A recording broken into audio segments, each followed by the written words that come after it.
Hey guys, welcome back to my channel, and if you're new here, welcome. My name is Power in Your Curl, and today we're going to be talking about one of my favorite topics of all time in natural hair and that is how to transition your hair from a summer regimen to a fall and winter regimen. So in this video I'm going to be giving you a lot of information, a lot of knowledge, so go ahead and grab a pen and paper or even pull out your phone and start taking notes so that you can write down what you know that you'll need to apply to your hair going into these colder months. So I just want to preface this video by saying that everything that I list in this video may not apply to you. Please pick and choose what you think will work for your hair and also what applies to your environment, because depending on what the weather is where you live, that will kind of determine what type of hair regimen that you need to be instituting to keep your hair moisturized, happy, strong, and healthy. So typically when fall and winter start to come around, the main issue that a lot of people, especially natural haired girls, experience is dryness, because the air gets drier, there's less humidity in the air, and humidity is something that can actually help to moisturize your hair because your hair will pull the moisture from the environment. But during the fall and the winter, usually humidity levels drop and therefore the air is more dry. So 3 of the main issues that you're going to want to combat against during the fall and winter months is the increase in wind, as well as the decreasing temperatures and the decreasing humidity levels. Your hair can experience dryness because there's no longer anything in the environment that's adding to the moisture in your hair. So you really have to do the work at home to keep your hair well moisturized and well hydrated so that you're not experiencing any negative effects that can come when your hair is dry. So my very first tip for preparing your hair for fall and winter is to get a really good trim or even get a haircut. And the reason why I say that is, 1, you should be consistently trimming and cutting your hair anyway, because hair over time inevitably is going to have wear and tear. You're going to experience knots and breakage and split ends no matter how gentle you are to your hair, because nothing lasts forever. And your hair isn't something that can regenerate and heal itself. So once it's just a little bit damaged, it's just going to continue to get more and more damaged. And after you've had a season of summer where your hair has been in the sun and you've gone swimming and gone to the pool, usually you have some dead ends. So in order to start the season fresh and to not carry any hair issues into the new season that could just get exacerbated by the cold, you want to go ahead and get a really good trim and a really good cut so that you can start fresh. Now, the next thing that you want to do is to start a regimen that boosts your internal moisture levels. And the way that you do that is not by applying heavy butters and heavy oils on your hair constantly throughout the day and throughout the season. If that's what you're doing, please, for the love of God, just reevaluate that. I think over time, through YouTube and just through like sharing hair advice with one another, hair butters and hair oils have become like the solution to everything. And though I think that that can be true if you have medium to high porosity hair, or if you have thick to normal strands, hair butters and hair oils can be helpful. Still, even if you have those hair characteristics, you want to use hair butters and hair oils in moderation, because over time, hair butters and hair oils actually build up on your hair and prevent any moisturizing properties from getting in, which make your hair drier, more susceptible to breakage, because when your hair is dry, it becomes crackly and crispy and it easily snaps because there's no suppleness, there's no elasticity. So this season, don't think that I'll just slap some shea butter on my hair, slap some coconut oil on my hair, and I'll be straight. No, that's not how it works. But what you can do is actually implementing a healthy cleansing regimen for your hair type. So if you have low porosity hair, which means that I actually have a video on this, so I'll link it on the screen. So if you have low porosity hair, your cleansing schedule really shouldn't change with the seasons getting colder, because you still are susceptible to product buildup and you still need to remove that buildup off of your hair through shampooing and also clarifying. If you have normal porosity, you're going to want to use moisturizing shampoos, clarifying from time to time, and even co-washing from time to time. But you really just want to make sure that you're removing the buildup and listening to what your hair is telling you before you cleanse your hair each wash day. Now, if you have high porosity hair, which means your cuticles are wide open, it's really hard for you to get product buildup because your cuticles are so wide open. You accept product very easily, but you also lose the product in the benefits very easily. So you most likely will never have to clarify unless you just use a really, really heavy product. So what you're going to want to focus on is moisturizing shampoos throughout the winter so that you're not losing any moisture. And also co-washing is going to be beneficial for you if you have high porosity hair.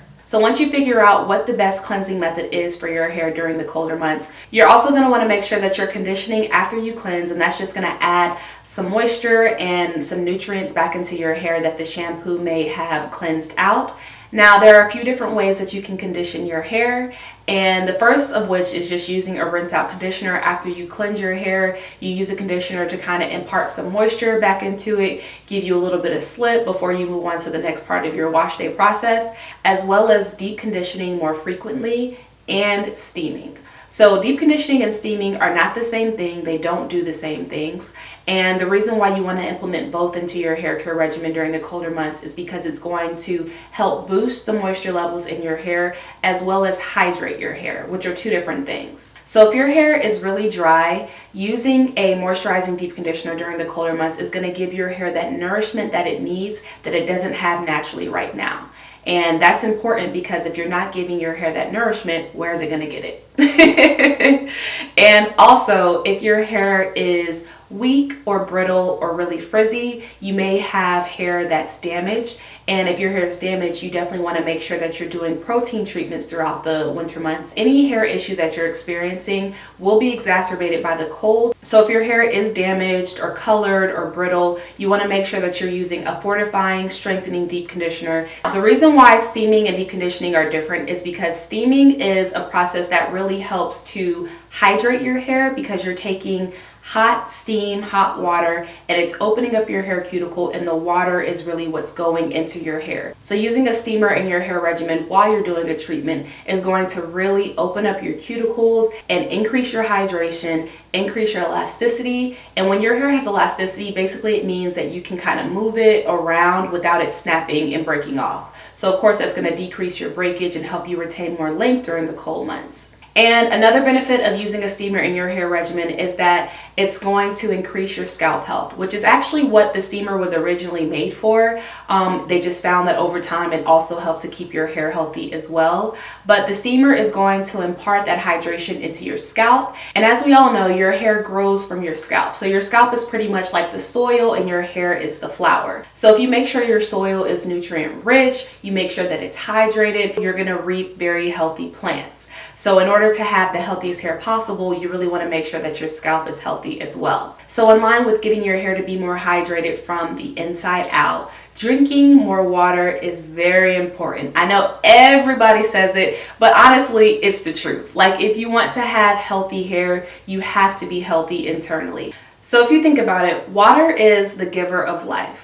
As a human being, your body is made up of about 60 to 65% water. You need water to survive. So if you're not giving your body water and your body is thirsty, it's not realistic to expect your hair to be not thirsty. It's not realistic to expect your hair to be healthy and hydrated and moisturized when your body, the thing that your hair is growing out of, isn't. So in order to have optimum healthy hair, you want to make sure that you're really getting a good intake of water a day, and that depends on your body weight. Honestly, a good healthy minimum is getting 64 ounces of water a day, which is 8 glasses or 8-ounce glasses. I tend to drink a lot of water just because I just like it. So I drink about 64 to maybe 124, 132, depending on what's going on that day.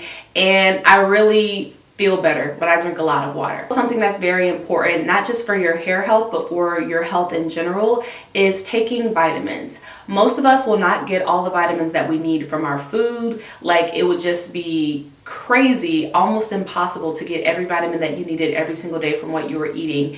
And I remember when we used to learn about the food pyramid in school, and they would tell us how we need to eat 4 to 6 servings of vegetables a day, and I was like, I eat 2 vegetables a day. So yeah, it's very difficult to get the vitamins that you need. So just having a multivitamin, specifically if you're a woman, it's extremely hard for women to get all the nutrients that they need from the food that they're eating. So adding in vitamins to a diet that's that's already nutrient rich and has healthy balanced meals will only benefit your body, your skin, and your hair. So now moving on to the products that you're going to be using in your hair during the colder months.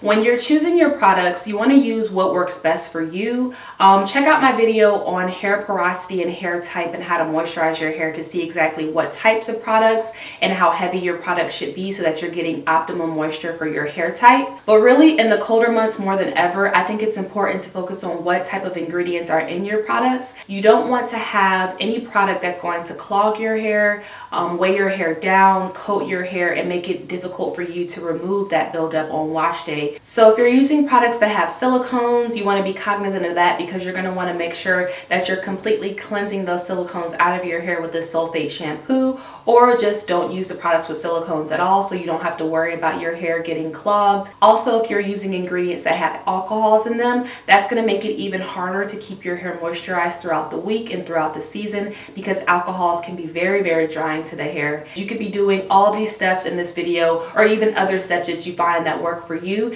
and then be using products that have alcohols in them and silicones and not understand why your hair isn't being moisturized and isn't able to maintain its health throughout the season. A lot of the times, products that have synthetic ingredients and that don't have natural and or organic ingredients aren't as moisturizing. They don't really provide nutrients. They're kind of just like fillers. Like maybe there's 2 or 3 good ingredients in there and everything else is just a filler, and really it's just like a very non-nutritious product that you're applying on your hair. It's kind of just like a cream. Like it doesn't really do anything. It's literally just a cream that you coat onto your hair to make it feel better, but you're not really giving your hair anything that it needs. So using products that are a little bit more concentrated, a little bit more potent, and a little bit more high quality can be very, very beneficial for your hair health in the winter and all year round, but especially in the winter when your hair is really looking for that moisture. So for low porosity to medium porosity hair, you're going to want to use lightweight to medium weight products that provide a lot of moisture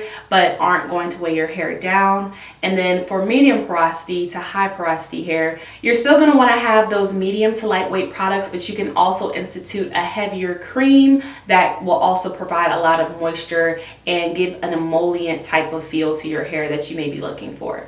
And for all hair types, you're going to want to have 1 or 2 lightweight, silky, nourishing oils that you can use to boost your hair health during the cold seasons. And I'm going to give you guys 2 pro tips that can really help you out with that. So the first pro tip is to nourish your scalp, don't coat your scalp. Now I know that Jamaican black castor oil is really, really popular for increasing your scalp's health and also helping to promote and encourage growth, but you can really coat your scalp with an oil that's as thick as Jamaican black castor oil. And when your scalp is coated and it's not able to breathe and really it's clogged from such a heavy product, you can actually decrease your hair health. Your scalp isn't getting the air that it needs. You can be cutting off the circulation because it's so clogged up, but it can also exacerbate any scalp issues that you have. So if you've ever used Jamaican black castor oil and noticed that your hair was itchier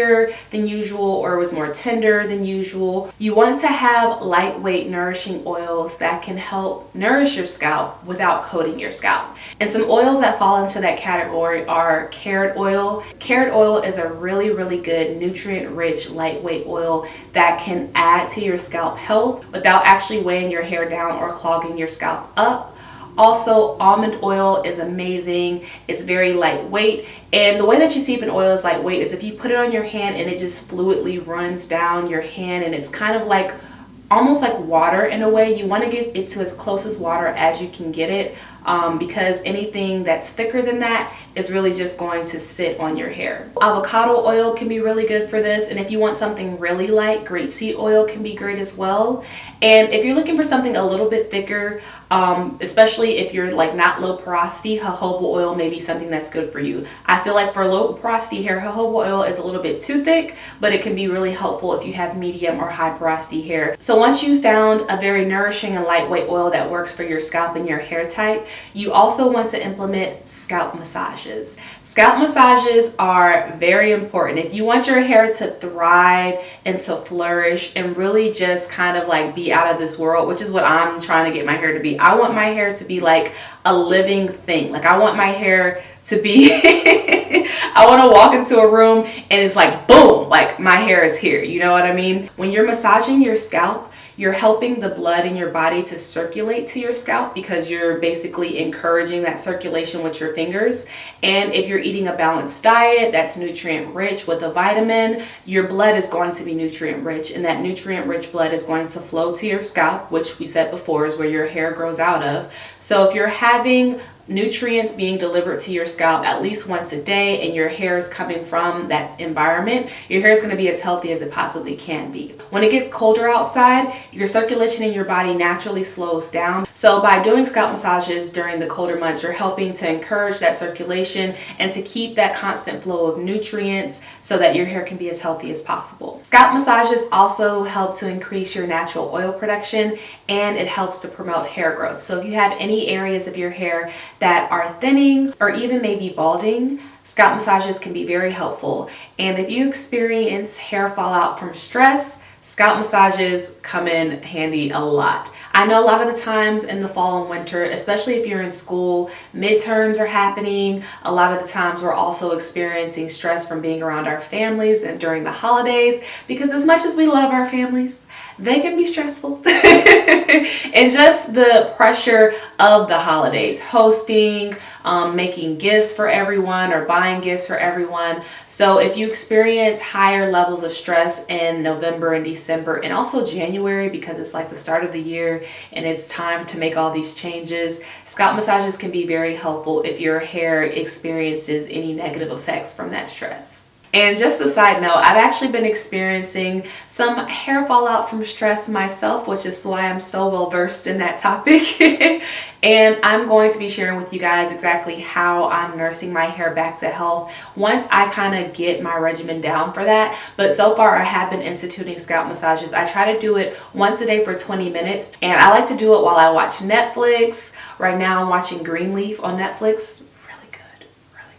But yeah, so, and my last tip for not just maintaining your hair's health through the colder months, but also increasing your hair's health during these winter months is to make sure that you're protecting your hair. Now, this is something that I always preach if retaining your length is important to you, but even if having long hair isn't a priority for you, you want to make sure that you're protecting your hair as much as possible that you can during the winter months, because once you're giving your hair all that goodness with your deep conditioning treatments and your steaming and your scalp massages, you don't want to lose everything that you're putting into your hair because you're not protecting your hair at night, which means that you're not sleeping on something that's silky or slippery. It allows your hair to flow back and forth on it without snagging. So if you're using a cotton pillowcase and no headscarf or no bonnet, girl, what you doing? I'm gonna need some satin, some silk up in the mix somewhere. So whether that means you have a silk or satin headscarf, a bonnet, or a pillowcase, just make sure that you're using something that's slippery against your hair while you're sleeping, so you're not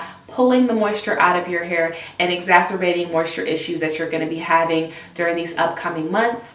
And also, you want to make sure that you're protecting your hair when you go outside. If you live in an area that's very, very dry, it's very windy, you want to make sure that you're protecting your hair with protective styles. Now, a protective style is a style that helps to clump your hair together and also protects your ends. You can implement protective styles by doing twists and then tucking your twists under so that they're not touching your coats or your scarves or just flying in the wind when you go outside. You can also protect your hair by wearing a satin lined beanie or just any satin lined type of hat accessories when you go outside. Also, satin lined scarves are really good. Like if you like to wear the really pretty like African print head scarves, they make satin lined scarves that are amazing. So you can protect your hair in numerous ways, but you want to make sure that whatever you're putting on your hair, hat, accessory, scarf wise, it's a type of material that is not going to take the moisture out of your hair. So just putting a cotton scarf on your hair, you can get away with it for like a day or two, but you really don't want to make a habit of just using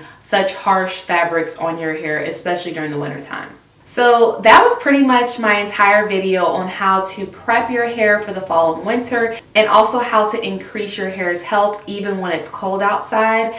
If I left anything out, please leave a question down for me down below and I'll be happy to answer it for you. And I also want to know, how cold does it get where you live? Like, how extreme is your fall and winter? Right now it's fall where I live and it's 80 degrees outside and it's very, very humid, as you can tell by my hair. I think this is probably like a 3-day-old twist out, which I'm not mad at, but it doesn't really get that cold in Florida. I also just want to let you guys know that I have opened up my curl coaching sessions, and this is a service that I created for anyone who's looking for more one-on-one advice and information about their specific hair. YouTube videos are amazing at providing free information and giving you like a general overview of what can be helpful for your hair. But I do understand that sometimes you need like that tailored experience that speaks directly to where you are in your journey to get the most out of the information that you're receiving. So I am offering curl coaching sessions that give that one-on-one access,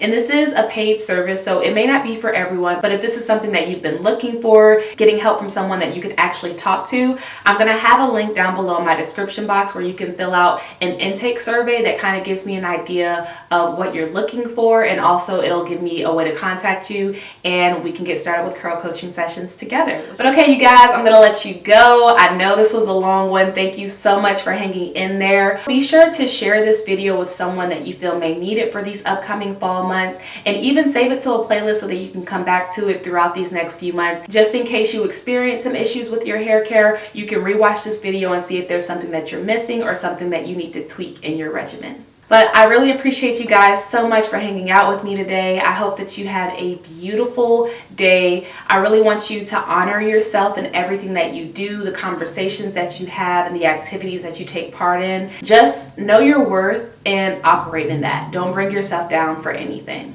I'll see you guys in my next one. Bye.